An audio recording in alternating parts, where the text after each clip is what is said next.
Untuk menjaga cinta Allah dalam kolbu, rawatlah kolbu dengan taubat, bersihkan dulu, dan membersihkannya mesti detail.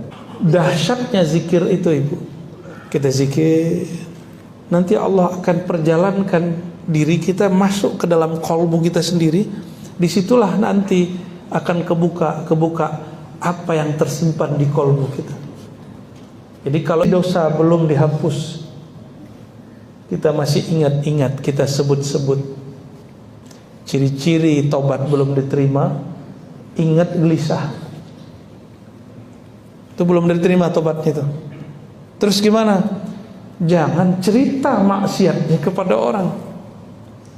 Ceritanya kepada Allah. Akui di hadapan Allah Subhanahu wa taala, lalu katakan, ya Rabb, aku dulu maksiat begini. Terimalah taubatku. Ini yang disebut at-taubah. Kalau sudah begitu baru minta ampun, ya Allah ampun.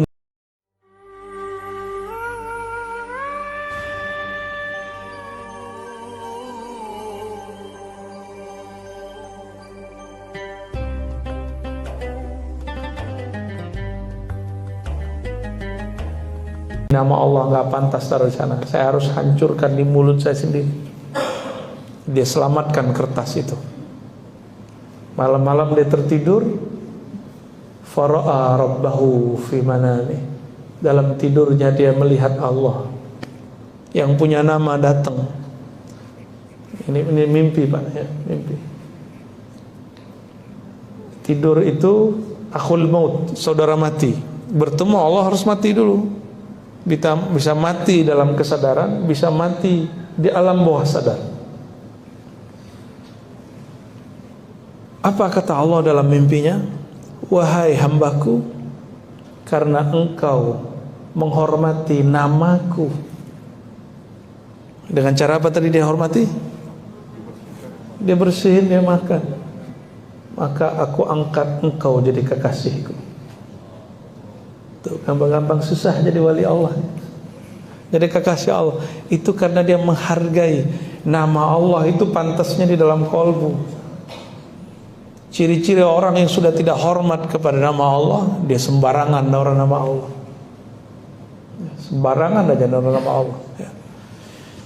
Maka sahabat-sahabat semua, jamaah subuh yang diberkahi Allah, cara untuk menjaga cinta Allah dalam kolbu, rawatlah kolbu dengan taubat, bersihkan dulu, dan membersihkannya mesti detail.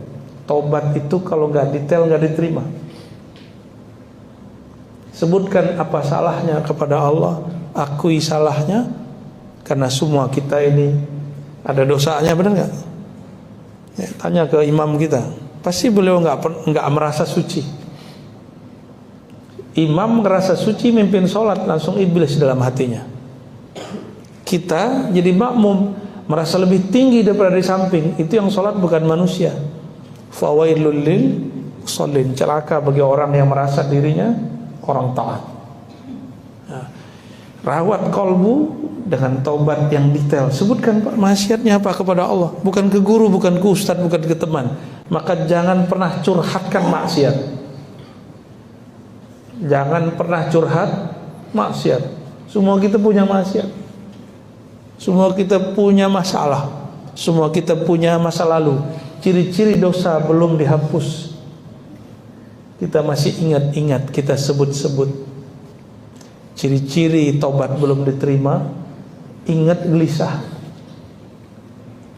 Itu belum diterima taubatnya itu. Terus gimana? Jangan cerita maksiatnya kepada orang.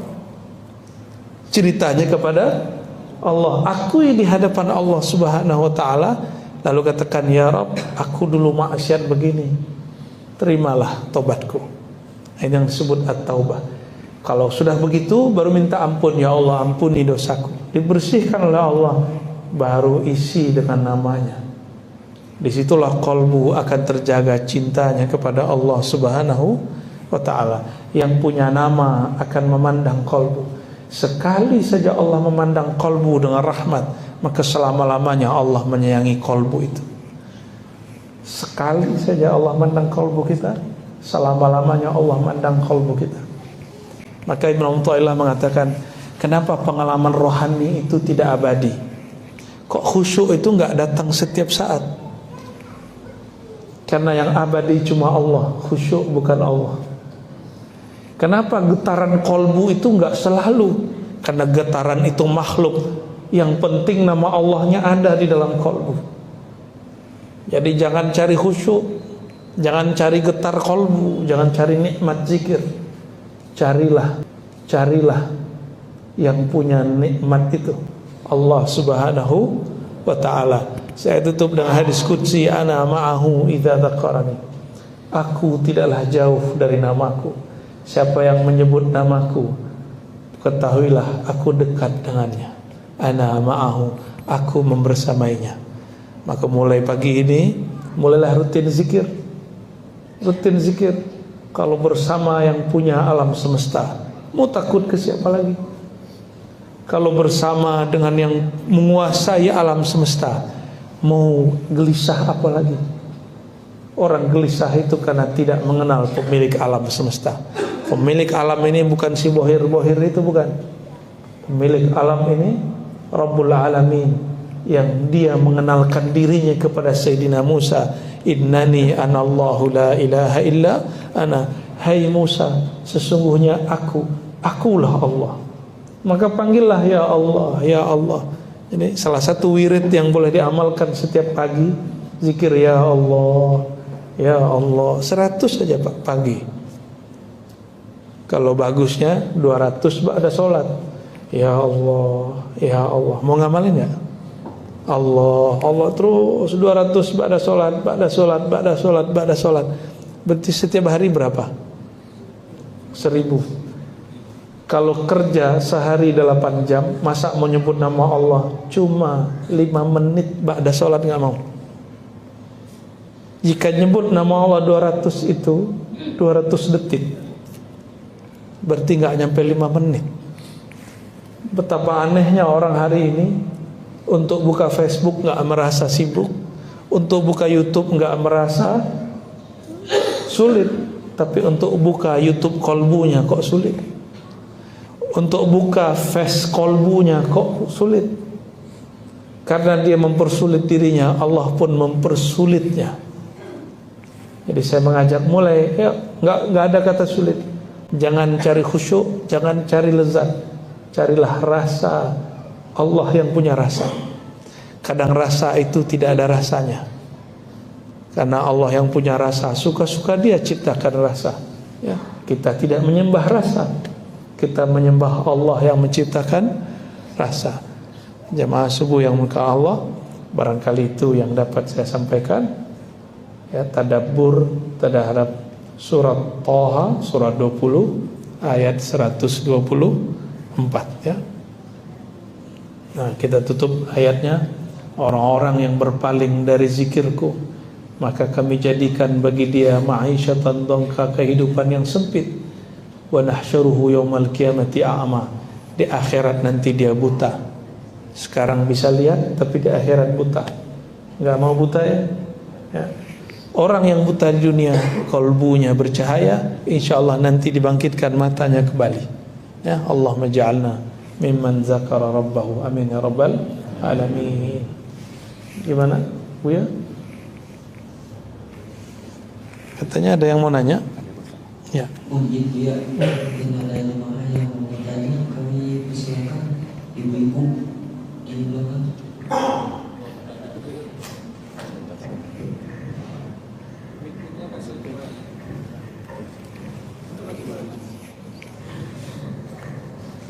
Assalamualaikum warahmatullahi wabarakatuh. Waalaikumsalam warahmatullahi wabarakatuh. Buya, saya mau bertanya, gimana supaya kita kalau zikir Allah itu meresapi banget itu Allah. Kadang-kadang awalnya kepengen Allah, terus lama-lama blank, terus tidak menimbulkan rasa ada sini gitu. Ya, baik. Bagaimana cara supaya kalau zikir Allah itu selalu nikmat gitu ya? Saya mau tanya Bapak Ibu, kalau kerja selalu enak gak? Selalu enak atau ada capek-capeknya? Ya, menyebut nama Allah berulang-ulang, bahasa Arabnya riyadhah. Riyadhah itu latihan. Latihan pasti ada blanknya. Kenapa Allah kemudian kasih nikmat di awal, kemudian dihilangkan? Beberapa hari baru nikmat lagi. Supaya kita tidak menyembah nikmat zikir. Yang kita sembah pemberi nikmat zikir. Ya. Seandainya setiap zikir itu nikmat, orang tentu akan zikir terus. Tapi nikmat itu yang disembah. Nikmat itu yang disembah. Mau nggak kita punya duit, orang hanya hormat sama kita saat duit kita kasih sama dia. Kalau kita nggak kasih dia duit, dia nggak hormat sama kita. Kan kebanyakan rakyat begitu, Pak. Kebanyakan pemilih begitu. Kalau si caleg yang dulu dia coblos sekarang udah jadi, nggak bagi-bagi duit, bagi dia apa itu caleg, apa itu wakil rakyat. Ini bukan belain anggota DPR nih Pak, ini cuma buat analog. Betapa banyak sekarang wakil rakyat diumpat karena dia nggak mau bagi-bagi. Ya, pemimpin, wali kota, bupati diumpat karena dianggap pembangunannya nggak merata.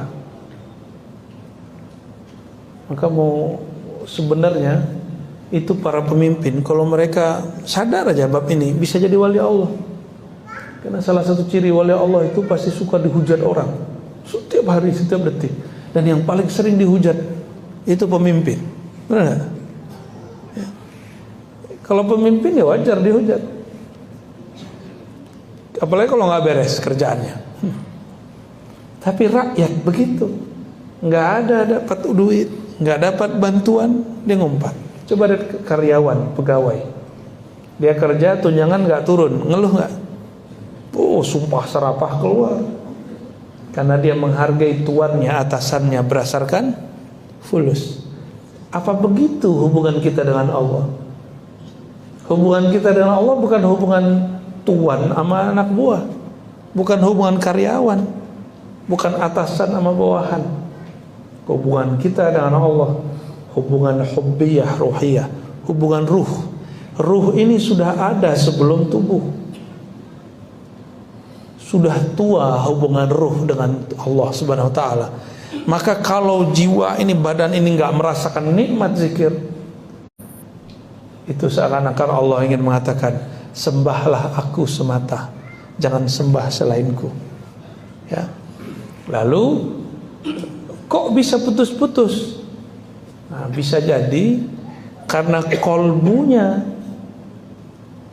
sebelum zikir belum dibersihkan secara total.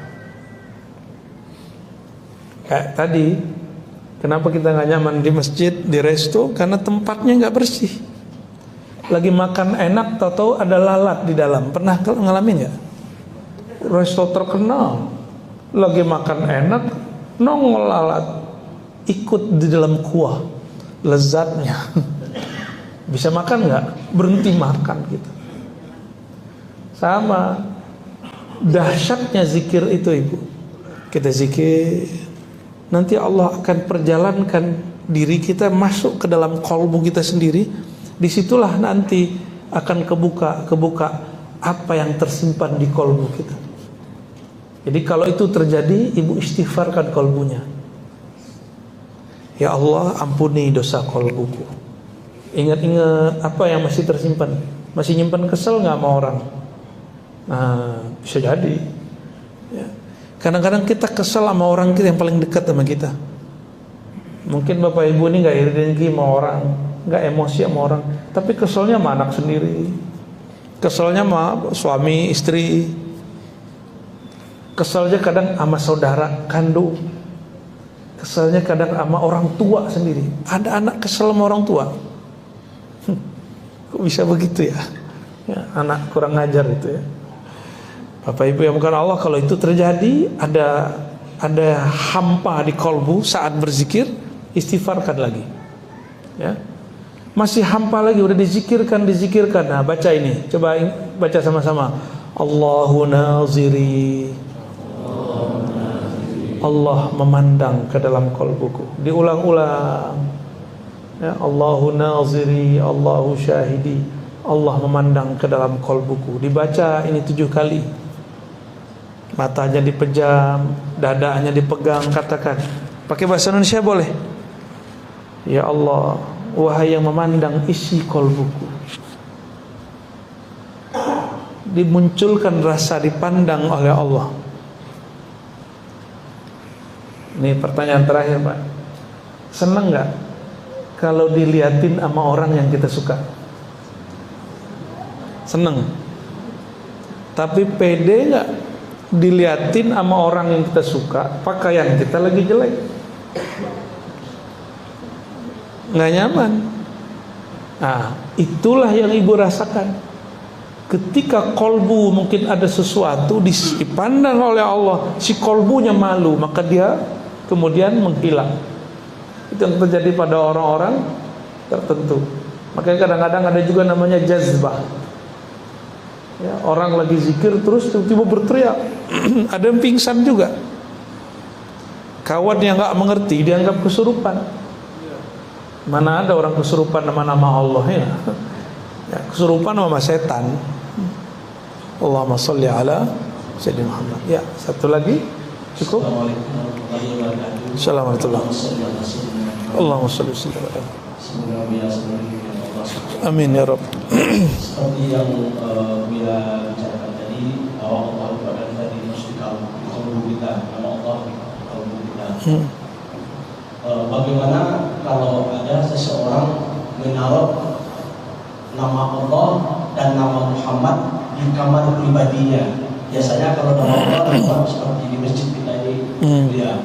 Tapi ada seseorang itu menaruh nama Allah, nama Muhammad di kamar pribadinya. Bahwa di kamar pribadi itu kita mungkin tahu sendiri, kita mungkin ada aurat juga. Apakah itu pantas atau tidak? Ya. Assalamualaikum warahmatullahi wabarakatuh. Assalamualaikum warahmatullahi wabarakatuh. Tulisan Allah itu kan bukan Allah. Ya. Apa Allah yang di pintu itu, Pak, yang adalah lafaz Allah itu? Apa itu yang disebut Muhammad? Enggak kan? Itu hanya nama yang menunjukkan nilai yang punya nama. Nah, ini bab adab. Kalau emang naruh nama Allah, jangankan itu, naruh Quran aja. Naruh Quran aja deh. Jangan pernah selonjorkan kaki ke arah Quran. Imam Abu Hanifah kenapa diberkahi oleh Allah mazhabnya? Di hidupnya mazhab dia ditolak. Banyak ulama menganggap dia sesat dulu, tapi sekarang mazhab dia betul-betul sesuai dengan banyak kehidupan masyarakat. Fikih zakat hari ini banyak ngambil dari Abu Hanifah, walaupun kita mazhab Syafi'i. Jadi mazhab Abu Hanifah yang sudah disyafi'ikan.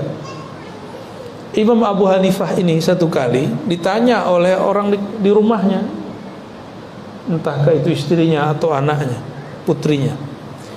Dia tidak mau ketika bersandar di tempat sandarannya kakinya selonjoran ke satu arah. Padahal arah itu paling cocok dengan tempat dia bersandar. Ditanyalah, wahai ayahanda, kenapa engkau tidak meluruskan kakimu ke arah sana? Apa jawaban beliau?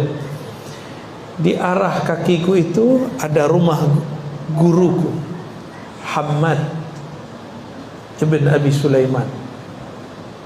Ada guruku bernama Hammad. Dia nggak berani menselonjorkan kakinya ke arah rumah gurunya.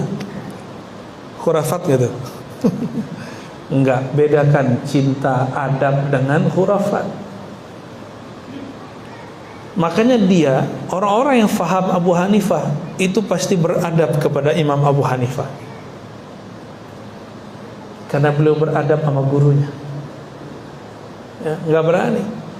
Saya nggak berani, Pak, kalau Jumatan kaki selonjoran ke kiblat seperti yang dilakukan hari ini oleh banyak jamaah di masjid. Saya kesemutan, Pak. Ya, kesemutan, ente arahin ke yang lain. Ya, kan boleh duduk begini. Ya, coba tunjukin cara duduk. Nah, boleh duduk begitu. Kalau Jumatan itu bukan soal adab. Boleh duduk begitu. Tiba Ya. Yang makruh itu selonjoran. Apalagi kalau lagi ngaji, Pak. Lagi ngaji kakinya angkat satu. Waduh ya Allah. Terus ngajak tuh. Dan itu berkali-kali kita lihat ada orang begitu. Cuma adab saya nggak boleh negur. Cukup Allah yang negur dia nanti. Salah satu teguran Allah pada dia, ilmu nggak masuk ke kalbu. Allah menegur paling gawat. Orang menikmati, dia nggak menikmati. Gimana mau menikmati? Ilmu itu seperti air. Air itu hanya mengalir kepada yang rendah. Orang tidak akan pernah menikmati ilmu kalau kalbunya tidak merendah. Ya. Saya dulu suka khutbah. Sesekali nggak khutbah, dengerin khotib. Salah mulu dari awal sampai akhir. Padahal ada benernya. Lama-lama saya jarang khutbah. Mencoba belajar menikmati kalam orang lain. Karena kebiasaan ceramahin orang. Kapan lagi diceramahin orang? Kalau lagi khutbah, boleh protes nggak? Lagi khutbah, males nih khotibnya, pergi bisa nggak? Nggak bisa, Pak. Kita dipaksa untuk begitu. Nafsiyah kita, ego kita harus duduk di situ. Oh, lama-lama nikmat. Kalau khotibnya salah, kita doain, ya Allah, bimbing si khotib. Mungkin dia lupa sama ayatnya. Bukan cari-cari kesalahan orang. Kalau dulu sedang mah tuh rasain lo ya, nggak siuman tangan dulu sama gua ya. Harusnya sebelum naik sapa dulu lah ya. Perasaan merasa ingin dihargai orang. Bapak Ibu Saudara yang makan Allah. Jadi idealnya kalau ditaruh di kamar ya, jangan buka pakaian secara total. Jangankan di kamar yang ada lafaz Allah ya. Bahkan mandi pun dianjurkan mesti ada penutupnya. Ada orang bertanya, kan nggak ada yang lihat wahai Rasulullah. Apa kata Nabi? Allah ahaqqu ayyustahya bih. Hadis Bukhari. Allah lebih berhak kamu malu kepadanya. Jadi boleh kalau ada kamar, ada lafaz Allah dan Muhammad, berarti dia ingin menjadikan kamarnya sebagai Baitullah, rumah-rumah Allah. Dan lebih afdal nama Allah itu ditaruhnya di kolbu ya. Maka Bapak kalau datang ke tempat saya nggak banyak kaligrafi ya, karena bagi saya cukup nama Allah itu di kolbu.